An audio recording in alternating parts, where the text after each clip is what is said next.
I'm one of those people, I seem to be kind of just wired towards atheism. The idea in believing in the unobservable was just something that I couldn't even comprehend. The atheist materialist view of love, at least my atheist materialist view of love, was unbelievably depressing. It was, and even at the time, I admitted this. I actually had a real crisis of, I guess it was just a good old-fashioned existential crisis.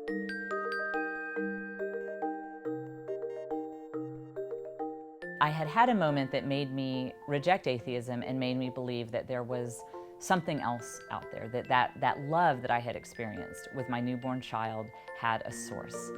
And so I set out to look for that source. I turned to spirituality, and I had a stack of books about Buddhism and all these different religions. You have to admit that something crazy happened in first century Palestine. I love the readers of my blog, especially my personal blog. I've been keeping it for a long time. I was getting so many emails from blog readers saying that they had spent days reading the entire archives of my blog. Ted Weinstein is my literary agent, and he was the one who said, let's turn this into a memoir. That was back in 2008, and he's been with me the whole way, and I have learned so much from him. My writing is totally different.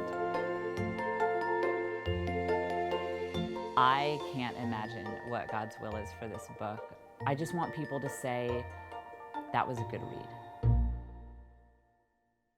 My name is Jennifer Fulwiler. I'm a writer, and I'm an atheist to Catholic convert.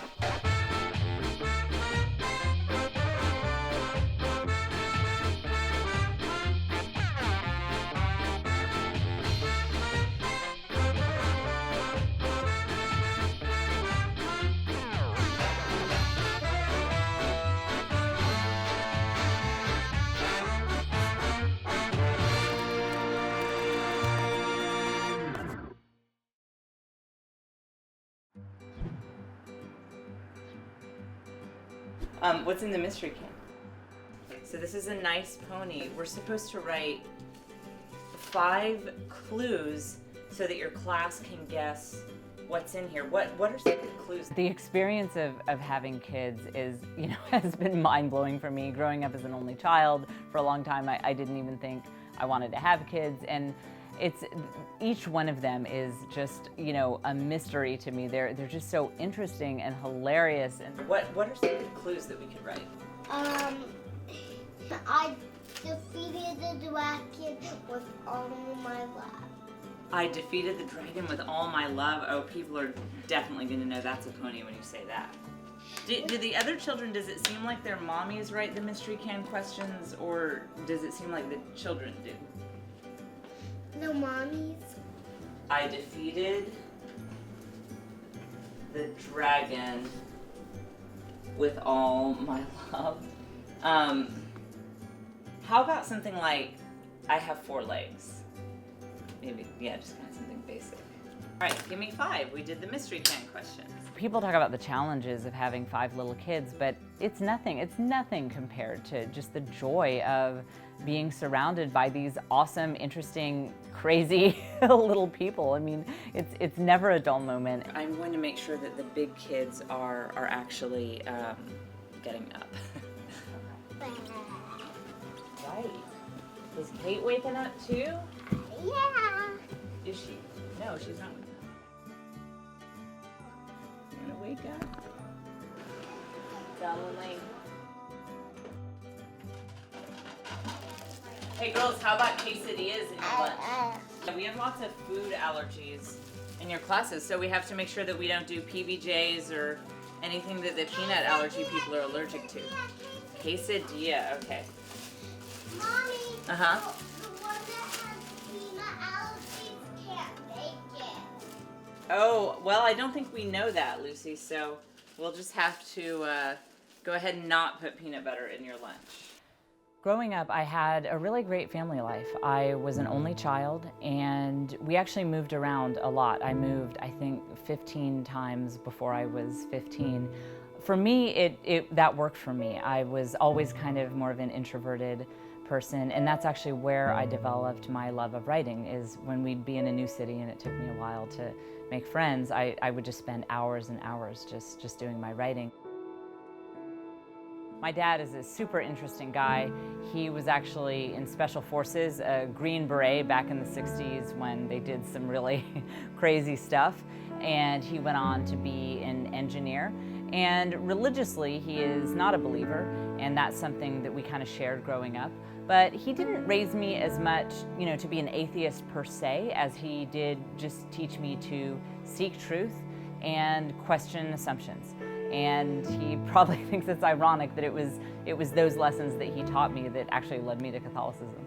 In my family, we always loved books. There were just books everywhere, and especially any kind of books that had to do with science or learning about the universe. We had the series where there was a different book on every planet, and the series about all the different types of geology in the earth, and I used to love to look through those. We had Time Life books, a whole series on different science subjects, and astronomy was always something that she was very interested in and still is today. Starting when I was, I think, still in elementary school, my dad would come in each night and we'd maybe read a little Nancy Drew, but then we'd also read Carl Sagan's Cosmos. And we would talk about, just how great science was, that we could learn so many things about the universe, and there really was a sense of wonder there. And so for me, it was a lot of those nonfiction kind of science-y books that really inspired a sense of wonder in me, and then at the same time entrenched me in my atheism, since many of those kinds of books were written by atheists. I think the first book that really made me realize that I might want to be a writer one day was actually C.S. Lewis's Narnia series. I'd heard this weird, terrible rumor that he was a Christian, and so I'd kind of tried not to get into his books because obviously I couldn't be reading Christian books, but I was so enchanted with that sense of wonder in his series. It made me think, I might want to do that one day too.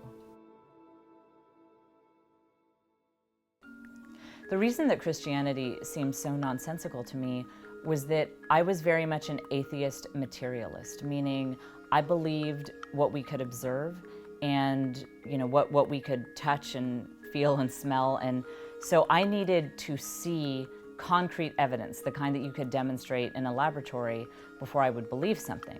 My atheism definitely impacted my entire worldview, my outlook on everything. I actually had a real crisis where I would think of, this was back in college, I would think of the love I had for my parents or my friends, or just all the love that I had experienced in my life, and I realized it's all just confined to the chemical reactions in our brains. Like, if a meteor hits the world tomorrow and we all cease to exist, then all that love just goes away. It disappears. To realize that everything, all my experiences, all the life and all the love that I had lived was just this mirage based on chemical reactions in my brain. Frankly, it was hard to get out of bed in the morning, and it's the kind of thought that made you think about suicide. The first thing that really made me question my atheist materialist worldview was actually love, because I had always said that I don't believe in anything that I can't measure or observe or experience in a direct way. And when I fell in love with Joe, and especially when we had our first child, that was an experience of love that I had never had before. And suddenly I realized that I believed that this love between us was some real thing. Obviously it was working through the chemical reactions in our brains, but it had a source outside of it. I believed that it was this real extant thing, and yet you couldn't prove it in a laboratory. You couldn't measure it or observe it. And so that's the first time I really rejected true atheist materialism, when I realized that I actually did believe in love. So by the time I met my husband, I didn't know that he actually was a believer and even kind of in some way considered himself a sort of non-practicing Christian. And I found that out after we were already dating, and I was really shocked by that because I had worked very hard to distance myself from Christians. He'd made a couple of passing comments, and I guess I was hoping he meant it in a cultural sense. I didn't think there was any way that he could really mean that, because to me, that belief system was so nonsensical and so not evidence-based that I didn't believe that he could really believe it. What I told myself is that it must have been some kind of holdover from his childhood that he'd never really had a chance to question, because he grew up poor and ended up with degrees from Yale, Columbia, and Stanford. So I knew he was smart. There was no question about that. But I had it firmly in my mind that smart people were never believers, and especially never Christians. I think my reaction to finding out that Joe was a Christian was just denial. I didn't believe it. There was one moment where I told Joe, you know, I hope you know I'm an atheist. This was shortly after I realized that he really did consider himself a Christian, even though he didn't practice his faith. He didn't go to church, he didn't read the Bible, but he had some kind of faith in Jesus that I obviously wasn't going to be able to talk him out of. And so I said, you know, I hope you know that I'm an atheist. And his reaction was to laugh. And he said that he didn't believe it. And I said, why don't you believe that I'm an atheist? And he said, because it's so unreasonable. And he said, if you ever spend some time thinking about it, you're not going to be an atheist anymore.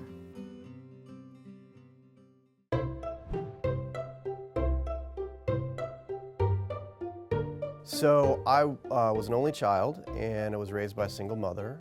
It was pretty lonely at times. You know, I was a latchkey kid, we both were. Would come home, let myself into the house, and then just sit there and watch Three's Company. I had a dachshund dog that was with me all the time. Why didn't you watch Small Wonders? Small Wonders was terrible, and that was later. She was like a robot. Like, Yeah. hello. How have you adjusted to having so many little kids? Yeah, I think for yeah, me, sometimes it's surreal. wildly different now.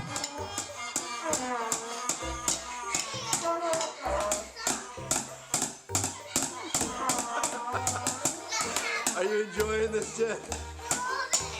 Were you trying to sleep? Sorry. But to me, it's all fun, you know. I mean, it's wonderful. I mean, I love having a lot of kids, and I love having just a lot of people around, and I just find it to be fantastic.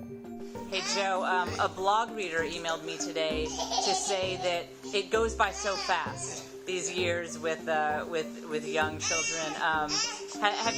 Is it just going by so fast for you? Flying by. There's always something to do too, you know. I mean, I coached soccer practice last night, and then on Saturdays, Jennifer's mom takes the older kids and hits tennis balls with them just for fun. Okay, everyone say, do sign of the cross, Father, Son, Holy Spirit. Okay, it's that one. I find that our house has become such a hive of activity that it's like, it really attracts people, you know. In the shadow of death, and to guide our feet into the way of peace.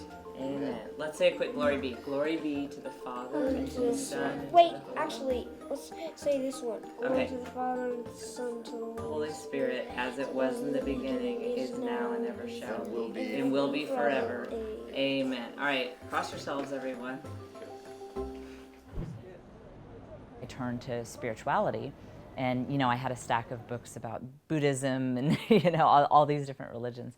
And Joe was just kind of walking by, busy with work, but made the passing comment, you know, you might want to start with the only religion whose founder claimed to be God, because that's kind of a bold claim, kind of hard to pull off when someone does the very ungodlike move of dying and staying dead. And so I thought, that is an interesting point, because there have been plenty of people throughout the ages who claim to be God, and look how far it got them. You know, when they died, everyone's like, okay, so not God. We decided to just join some sort of church community. Neither one of us were very religious at the time, but we had decided that that would be good. And so in typical MBA fashion, I think Joe actually had a spreadsheet. He had a spreadsheet, systematically went to each church. It was an interesting process. When Jen first said that they were looking for a church, and this was not long after Donald was born, I thought it was like most people do, they should take their kids to church, so they would find a church and take Donald once or twice a month, that type of thing. But I should have known better knowing Jen. How active was the church, I think was one of them. Another one was like, how would we fit in? Which it's funny to me, looking back, it's like, I was playing God, right? I was trying to find a church that would fit my social needs instead of saying, all right, does God have a church that he'd like me to join? When I was an atheist, one of the things that always seemed ridiculous to me was that there were so many religions in the world, and so many of them claimed that they were the one. And I kind of thought, don't you guys look around, see that everyone else is saying the same thing? I kept trying to drag Jennifer with me. And this was a phase when she was still she was kind of less militant atheist. She was kind of starting to be more open to the idea, but she really was not going to get out of bed. I didn't care about the spreadsheet. Well, you weren't going to go to church. I mean, you just weren't going to go. So that was yet one of the many things that made me think that religion is obviously just something, we have a natural tendency to want to believe that, there are things going on around us that we can't see, but that we needed to realize, the unreasonableness of it. So finally, I narrow it down to this list of like 2. And of course, it ends up being like the richest church in Austin and like the prettiest church in Austin, it's like architecturally. So I mean, it kind of tells you like, how, what I was like back then. But so I finally dragged Jennifer to these, and we leave after the second one, and I'm like, so, what do you think? I've done all this research, and these are the top 2. And she was just like, no. I mean, the one is like, it's all people with blue hair, and like, it's like, it reminds me of the church lady skit from Saturday Night Live.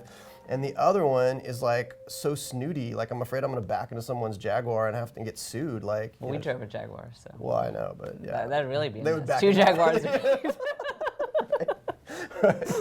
Countersue, I guess. Through a long series of circumstances, we finally started looking at Catholic churches, because initially I wouldn't even consider Catholic churches, because I was, I just thought Catholic Church is completely wrong-headed. She started researching it, going to different churches, arguing with people online about it, reading everything she could find, and I realized then that this was not a trivial thing, and she was taking this very seriously. You've got this guy who came from a lower middle class region, gathered a bunch of middle class followers, was crucified along with thousands of other Jewish men that year, and yet suddenly you see thousands upon thousands of Jews abandoning these social and religious structures that they had carefully, held dear for thousands and thousands of years, like animal sacrifice and, so many of their customs, they were abandoning, and all of them saying that it was because they had seen this man risen from the dead.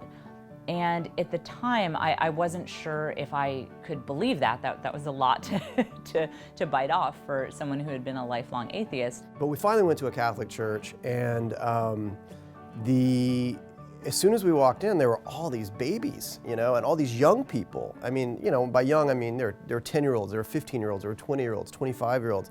All the other churches that I had visited in Austin, and which is pretty much all of them, at least the larger Protestant churches, it was a very gray-haired group. Nothing wrong with having gray hair, but like, where are all the other people? As I began to read and to research, I saw the Catholic Church, and I realized this is one of the most hated organizations in the world, and frankly always has been, and yet it won't go away. Like, empire after empire has fallen away around it. It is the longest continually operated human institution in the world. It says things that enrage emperors and dictators, and yet it's still here. I once read an atheist to Catholic conversion where the guy was talking about this moment when he first became involved in Catholic circles, and his quote was, that I love, he said, "Suddenly I was surrounded by life." And I think that that's the big thing, like, since we've become Catholic, it's just been an explosion of life everywhere. Scorpions, they are, sometimes I don't know how I live in this place. Our house is full of them. They're everywhere. We see them, at least a couple times a month. So Lane, what did you do today? Today, we had a tea party and put cereals on our cups and made popsicles. Oh, and we found a big scorpion! scorpion. Really? What did you do with the scorpion? We lost it You lost it. Where did you lose it? in the kitchen. There's a huge scorpion on my kitchen floor. I need to work on my scorpion reaction for sure. No, don't go in there. No. It is far, far better to throw a book on them, but I can't throw a book on them when they are up on some baseboard. So it is clear to me that these things are just messing with me. I'm getting the spray. I'm gonna spray it. Yes, that is what I am going to do.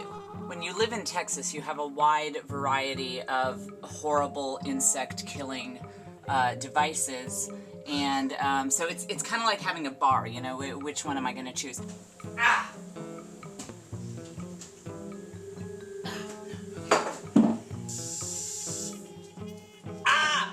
It's not doing anything. That's worse than if it was doing something. Ugh, how do I sleep with this knowledge? What? Do something.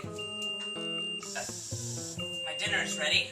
It's a weird robot noise. I'm like, you know, it's weirder than you'd think. It's not like the high-pitched shriek. It's like,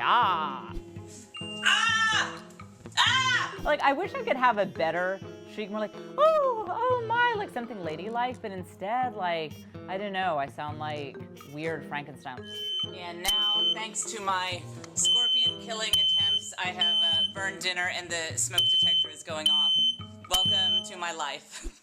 There is only one reason that people settled in this hot, crazy, scorpion and rattlesnake-filled land, and it's because we all wanted freedom. And that very much carries through into the culture of Texas today. Austin is still very Texas, but it's weird Texas.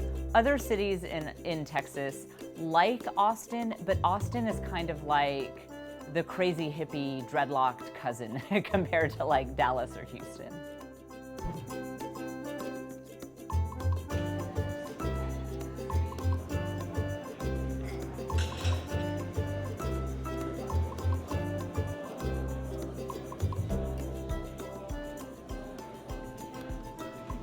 Thanks so much for meeting me. I really appreciate it. So how's your semester going so far? Going pretty good. Professor Coons is a philosophy professor at the University of Texas. I mean, I do find that among undergraduate philosophy majors, people in the Undergraduate Philosophy Association, they're often people that have drifted away from their faith, from the childhood faith, and they use philosophy as a kind of substitute, because it does have some similarities. Right.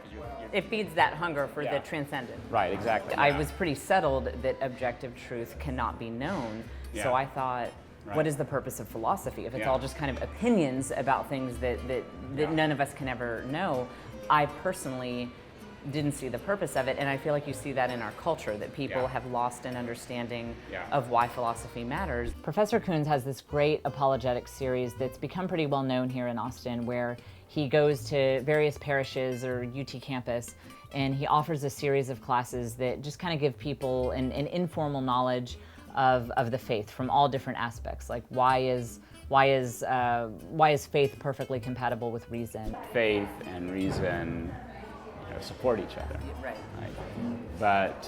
But in the short run, or at least in individual people's lives, sometimes they can be substitutes, sort of competitors. We both set out to just look for truth. Joe as a non-practicing kind of lukewarm Christian, and me coming from a background of atheism, and we said, we don't care where it leads us, but we had come to believe that objective truth can be known, and we wanted to find it.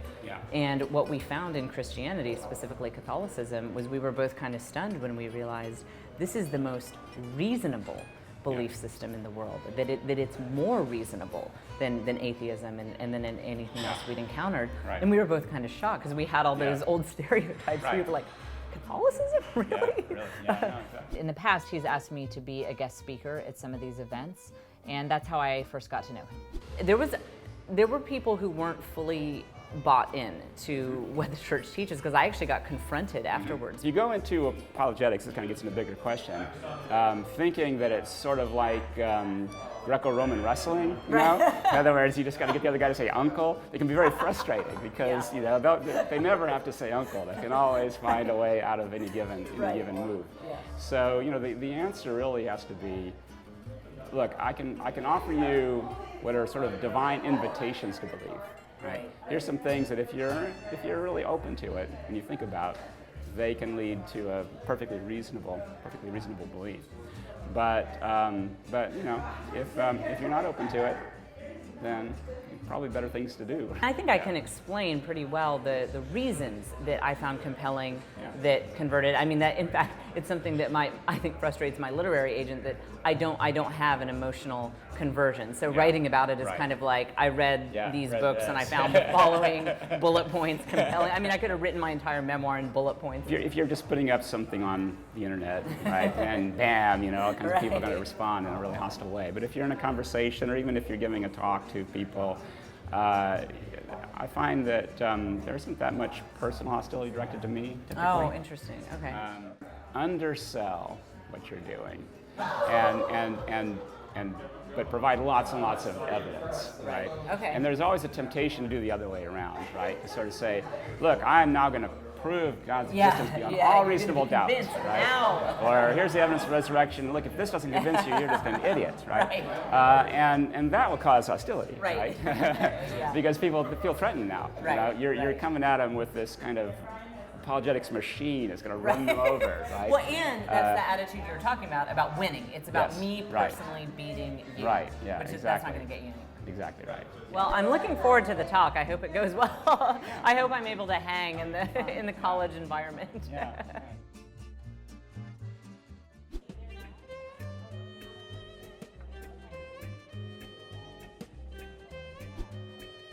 I get so many emails from either atheists or people who know atheists who have, you know, all these questions that are, it's kind of a whole huge ball of wax to try to address.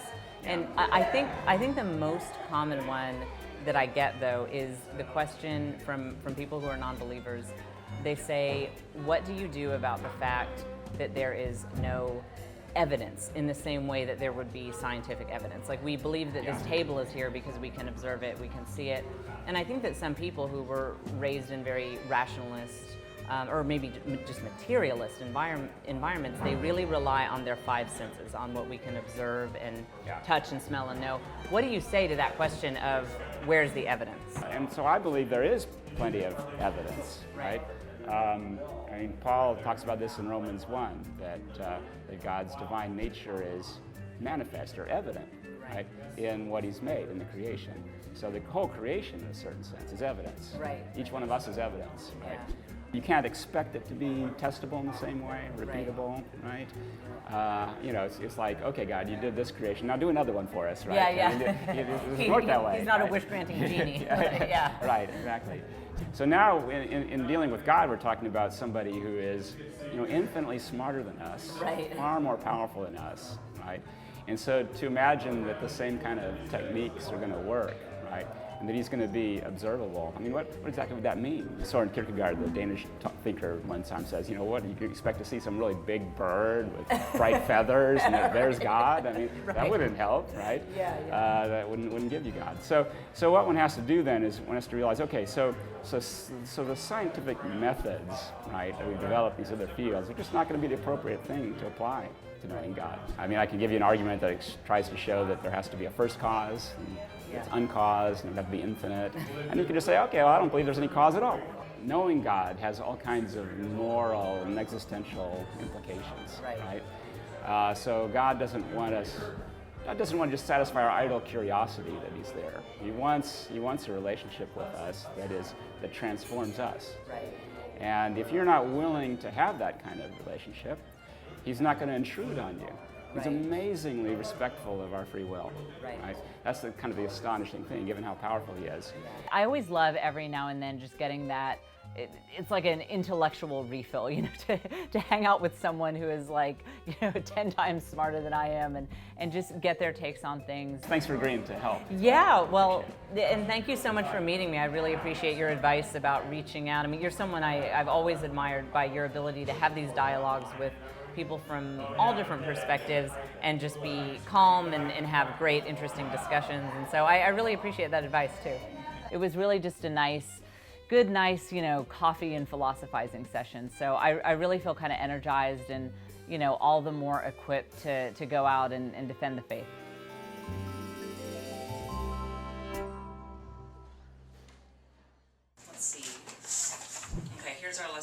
today.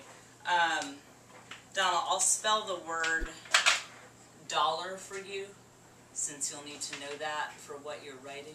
So I just wanted to confirm, you're good for picking up the girls, right? Be good for Grammy, okay? Remember, she's working, so be nice and quiet. Donald, say goodbye. Love you.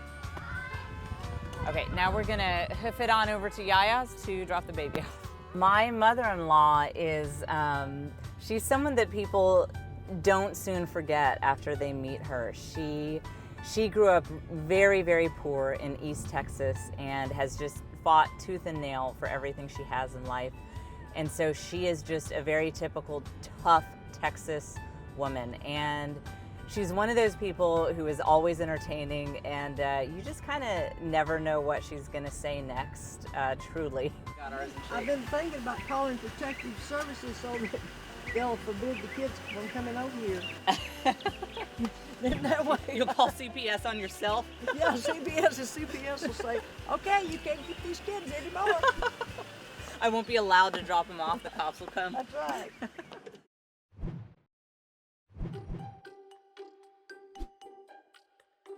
So do I ever receive hate mail from atheists? I think that sometimes Christians think of atheists as like other or totally different or even enemies. So this is my YouTube video. I've never done anything that attacks atheists. The videos I've made are just for Catholics, kind of supporting them and sharing the faith and, you know, giving advice. Evidently, caps lock is a big thing in the online atheist community. You're a terrible excuse for a human being. Or I'm a disgusting human being. I'm weak. That's another one we have here. It's a effing fantasy, wake the F up. Why are you so angry? I get emails and comments like that all the time. When I was a child, I lived in the Bible Belt for quite a while, and unfortunately, I was exposed to some of maybe the not nice sides of Christianity. I would have people who, you know, claim to follow Jesus to really ostracize me and often say pretty hostile things to me. My experience has been when people come to faith, it is very often through a relationship, through having some sort of personal connection with someone who is a believer. And so I think it's actually kind of dangerous for us to begin to build those walls and see non-believers as people that we're against and we're combating. That's not really the way I think of it. That's certainly not the relationship between me and my dad or any of the other atheists I know. You know, I see them as, you know, friends and family members just like anyone else. You know, I get tons of emails, I hear tons of stories, and what I've noticed is a theme with all these conversions is it always starts with a willingness to be transformed. Yeah. And once you reach that state, it's usually a pretty sure shot to conversion, but if you don't have that openness to be transformed, then you can look at all the evidence, you can look at all the arguments, and you won't get anywhere. So I just got the latest round of feedback from one of the readers who is reading my book to give me some tips on how to improve it. I guess I might have hoped that they would say, oh, it's great, there's no improvements can be made. I'm the type of writer that I would be comfortable writing in bullet points. I mean, I feel burdened when I have to like mention that it was raining outside, you know, to describe a scene. I live my life in my head. I don't want to describe anything. I was only doing it in my book because people told me I had to, and I'd be like, I don't know, the flaw, and it was glistening. Like, what do you want from my life? It looks like this email here is about 3,000 words. Unfortunately, I think he's right. I think he's pointed out some real flaws, and I think it's gonna push back the finish date of this version weeks.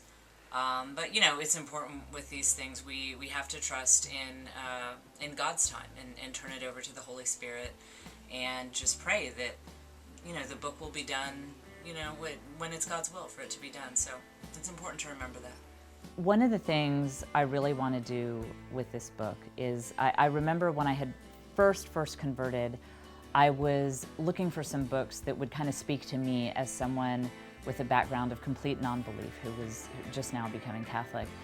And so much of it was so heavily Catholic that it just didn't speak to me where I was. And I had this very fleeting thought, but one that has stayed with me, where I thought, if I were to ever write my story, as silly as that sounds, I would want it to speak to a wide audience. I would want it to be interesting, not just to people who were faithful Catholics, but just to anyone.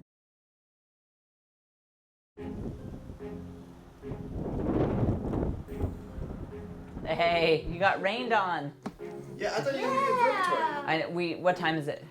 I'm going to an observatory with my dad to just, I think it's going to rain, but we were hoping to just look at some stars. And my dad actually has an astronomer friend who has a star named after him. And this guy passed away a couple years ago, and my dad still really feels that loss and really mourns for him. And so I thought it might be kind of cathartic to go to a real observatory and look for that star. And I think we'll just be sitting in the rain and just checking out the telescope instead. My dad and I have really been looking forward to this night for a long time, to just, get to see this amazing telescope and look at the stars. And it's raining. It hasn't rained in the city for at least 3 or 4 weeks. I don't think we've even had cloud cover for the past 2 weeks. This is a fun night out for me and my dad. It's nice for me to get out of the house every now and then, get a break from the chaos, maybe do something kind of intellectual to just get a big, huge change of pace from daily life. Well, sharing astronomy with Jenny started at a very early age because she was interested in it, and it was a combination of our telescope in the backyard where we could set it up and look at things. Anytime something worthwhile came on TV, we would watch it. We share things back and forth on email, things we found on the internet that have to do with astronomy, and I'm glad she stayed with it because it's really a fascinating subject. One of the things I'd wanted to see tonight, if it weren't raining, would we have been able to see your friend Richard Norton's star? Probably not, because he has an asteroid named Oh, after him, so not a I guess, star. yeah, not the No. star. I've been telling everyone he had a star. That No, sounds, it was an asteroid. That's the same thing, after right? he died, yeah. Close. He was a professor, astronomy professor for several years, designed and built several of the major planetariums. He was also very much into fossil collecting. At one time, he had the largest private collection of fossils. And we became good friends, and stayed friends until he died a couple of years ago. When he was doing his photography business, that's back when we had an airplane, and he and I flew up to the volcano fields up in northern Arizona and took pictures for his collection up there, and spent the day doing that, and then came back, and while he was developing the film, I cooked some steaks, and we got a bottle of wine and sat out on his back patio in Tucson and watched the sunset and talked about the mysteries of the universe. And that was your plane, right? That Yes. that you flew him around in. Yeah. And that was whoa, wasp! Ah, sorry. You're not. Whoa! Okay.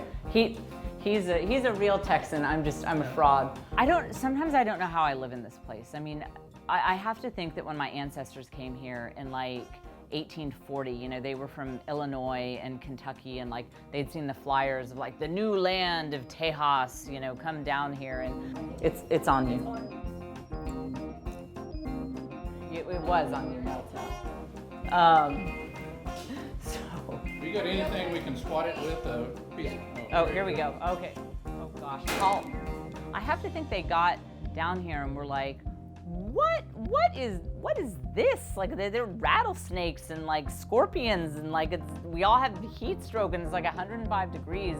Oh my gosh, now we have a mad wounded wasp.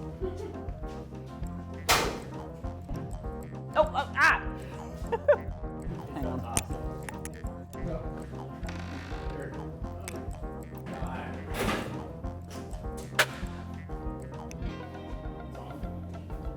Oh, there it is. In those times when you would, go out in the Arizona sky and, see the heavens, like, what do you see? What was there for you? It's amazing things. There is so much there that it boggles the mind. I mean, you can start with the planets, which are the nearest things. You can see the major stars. You were talking about how you love Norton because you could ask him all these tough questions and he'd come right back at you with good answers. It reminds me of when you were talking about when you were in school, like in high school, and you would take religion courses and you would ask them tough questions and you didn't get good answers, right? No. Or any answers. No, and that's, I think, when I had to take courses in school, I went to a high school that was a church-supported military school, and you had to take courses for credit in religion, and New Testament religion mostly. And the more I got into it, the less sense it made. Again, I think I was born with a logical mind, and I needed the proof. Some people would say like the fact that there's something instead of nothing, that's like the universe is a massive piece of evidence, but you don't see evidence for like God himself. No. Like he's not making himself physically appearing right now. Right. So, And that's the type of thing that I would need. Yeah. But with Norton, one of the last arguments I had with him before he died was that I think either Hubble or Einstein was wrong. It's a bold claim. Yeah. From a Take backyard them on. from- Yeah. From a backyard astronomer. But there was something in Hubble's observations of the moving bodies in the universe that seemed to contradict what Einstein said about the velocity of light. And it didn't make sense to me. And astronomy as a whole is an amazing thing because you can see it. We're studying back toward the Big Bang. We're within microseconds of when it happens. And will we ever know the big question of what happened before the Big Bang? Probably not in my lifetime. But maybe you'll. What do you think was there before the Big Bang? That's above my IQ level to speculate on that. It's not like this explosion occurred in space. There was no space. There was no space, there was no time, there was nothing there. And that's why you see these things on TV, these programs that shows the Big Bang exploding.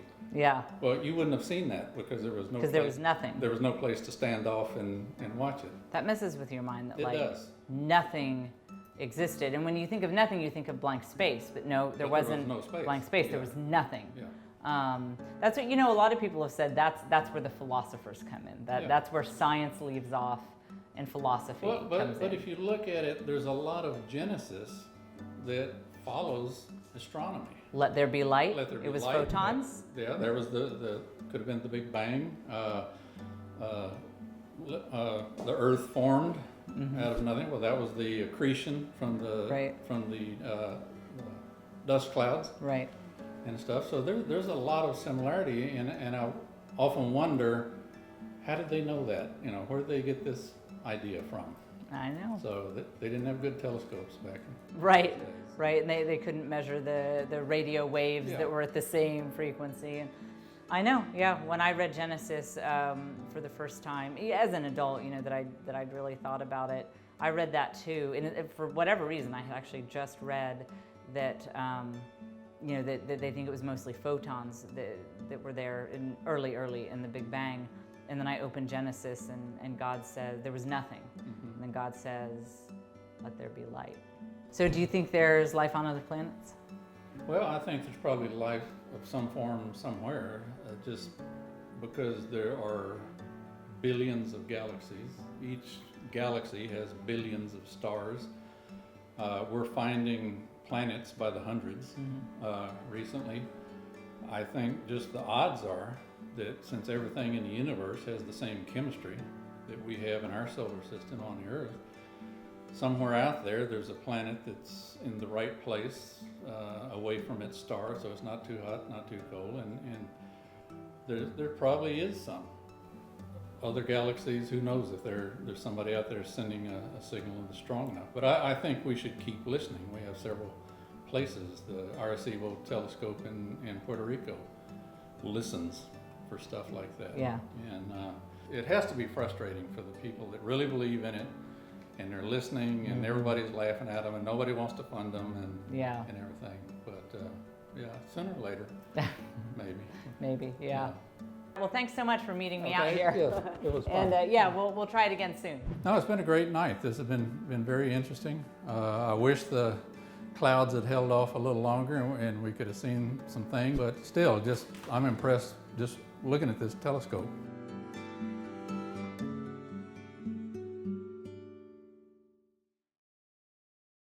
She settled on the Catholic religion, which I had some issues with in the past, but I could tell that she was into it very sincerely. She had made her commitment, and I was very proud of her. It wasn't one of those things. She's not being a just in case Christian. People that go to church at Easter and Christmas, they feel like they should go to church just in case there's a God, and they have to own up to it when they die. That's not the way she looked at it, and she's into it 100%, and I'm very proud of her because of that. I remember the first time it clicked for me, I was actually at my hematologist's office getting what seemed like the millionth blood test, and I had a terrible fear of needles, and so I got out my rosary and was looking at it, and I was looking at the crucifix on it and just trying to figure out, I still didn't exactly get this whole suffering thing. And suddenly it clicked for me, and I realized that's God, the one who made the galaxies, the one who made our entire earth, the creator of everything. He suffered terribly. And the moment that clicked, that I really got it, that God, the source of all that is good, the source of all life, that he came down here and that he suffered with us.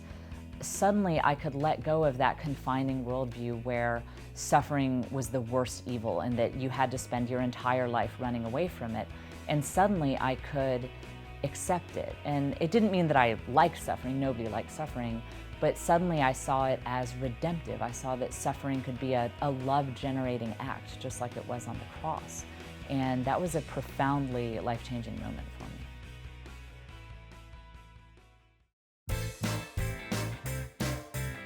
Yaya, she loves potty training. It's kind of a charism, really. First thing in the morning, you put them on the pot. When they get up from the nap, you put them on the pot.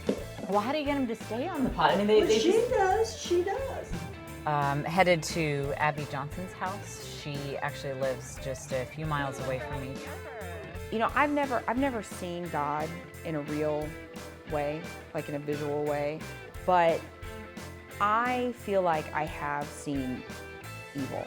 Dr. Calamaridis, thank you so much. I can't tell you how much I appreciate you seeing me today. It just seems like I can't get enough sleep. I wake up in the morning and I'm just still tired, and the other day I had a second cup of coffee, which is nothing for me, and I felt like I was gonna throw up. What would you describe that you've been feeling? Have you had any fatigue? Yes, lots of fatigue.